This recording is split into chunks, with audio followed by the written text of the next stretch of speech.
नमस्ते, मी doctor Sushen Padwalkar, consultant neonatologist, Masai children hospital.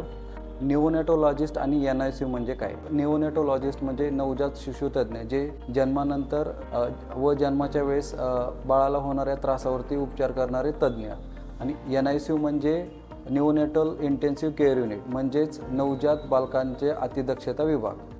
NICUमध्ये जन्मानंतर बालकांना येणारे श्वसनाचे त्रास असतील किंवा प्रीमॅच्युअरली म्हणजेच अकाली म्हणजेच वेळेच्या अगोदर जन्माला येणारी बालके म्हणजे 28 आठवडे, 30 आठवडे, 32 आठवडे, ज्यांचे वजन 700 ग्राम, 800 ग्राम, 1200 ग्राम, 1500 ग्राम असते, अशा बालकांना ॲडमिट करून त्याच्यावरती उपचार केले जातात. तसेच बाळांनी पोटात असताना शी केली, त्याच्यामुळे होणारा निमोनिया असेल, IUGR म्हणजेच बाळाची पोटात असताना वाढ खुंटणे, की म्हणजे बाळाचे पूर्ण दिवस भरलेले असतात पण त्यांचे वजन 1500-1700 ग्राम असतं, अशा बालकांना ॲडमिट केले जाते. तसेच कावीळ असेल, जंतुसंसर्ग असेल किंवा नवजात बालकांना येणारे निओनेटल सीझर्स म्हणजेच झटके असतील, याच्यावरती उपचार केले जातात. मसाई चिल्ड्रन्स हॉस्पिटलमध्ये लेवल 3 NICU असून त्याच्यामध्ये अद्ययावत mechanical ventilator, high frequency oscillatory ventilation,